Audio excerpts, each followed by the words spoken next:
வணக்கம். சுயமாக முடிவெடுத்து செயல்படும் கூகுளின் ஏஜென்டிக் ஏஐ சகாப்தத்தை பற்றி இன்று அலசுவோம். ஏஐ வெறும் பதிலளிப்பதை தாண்டி உங்களுக்கான வேலைகளையே சுயமாக செய்தால் எப்படி இருக்கும்? கற்பனை செய்து பாருங்கள். இப்போதெல்லாம் கூகுள் ஏஐ மாதம் 3.2 குவாட்ரில்லியன் டோக்கன்களை பிரம்மாண்டமாக ப்ராசஸ் செய்கிறது. இது நம்ப முடியாத வேகம். இதுதான் ஏஜென்டிக் ஏஐ. நீளமான சிக்கலான வேலைகளை கூட இது சுயமாவே சிந்தித்து செய்து முடிக்கும். இதில் 2 புதிய மாடல்கள் வந்துள்ளன. வேலைகளை செய்ய ஜெமினி 3.5 ஃபிளாஷ், உருவாக்குவதற்கு ஜெமினி ஆம்னி.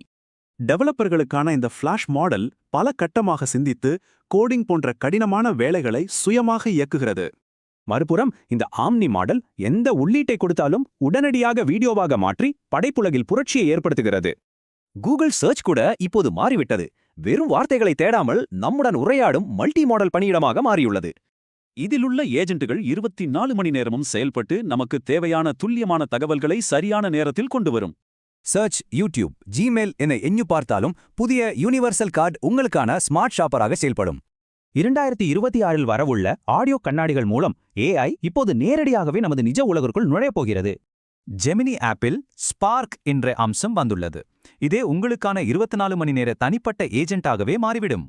டெவலப்பர்கள் சுயமாக ஏஜென்ட்களை உருவாக்க ஆன்டி-கிராவிட்டி 2.0 என்ற புதிய தளம் இப்போது அறிமுகமாகியுள்ளது. மேலும் ஏஐ ஸ்டுடியோ இப்போது ஒர்க்ஸ்பேஸ் டேட்டாவுடன் இணைந்து ஆன்டி-கிராவிட்டிக்கு டேட்டாவை எளிதாக மாற்றிக்கொள்ள அனுமதிக்கிறது. இதனால் பாதுகாப்பான லினக்ஸ் சாண்ட்பாக்ஸ்களில் டெவலப்பர்கள் இனி சுயமாக இயங்கும் ஏஜென்ட்களை மிக எளிதாக உருவாக்க முடியும். மீடியாக்கள் சுலபமாக உருவாக்கப்படுவதால் அவற்றின் நம்பகத்தன்மைக்காக சிந்த்-ஐடி மற்றும் C2PA ஆதரவை கூகுள் பெருமளவில் விரிவுபடுத்துகிறது. நிறுவன தலைவர்கள் டேட்டா பாதுகாப்பிற்கான கட்டுப்பாடுகளை சரியாக வரையறுத்துவிட்டு இந்த புதிய கருவிகளை பயன்படுத்த தொடங்குவது மிகவும் முக்கியம். நிறுவனங்களுக்கான அடுத்த கட்டம் என்ன? 2 வார சோதனை திட்டத்தையும் ஒரு கடுமையான இடர் மாதிரியையும் உடனடியாக உருவாக்குங்கள். உங்கள் வேலைகளை ஏஜென்ட்கள் செய்யும் இந்த புதிய சகாப்தத்தில் உங்களுக்கு கிடைக்கும் இந்த சுதந்திரத்தை நீங்கள் எப்படி பயன்படுத்தப் போகிறீர்கள்?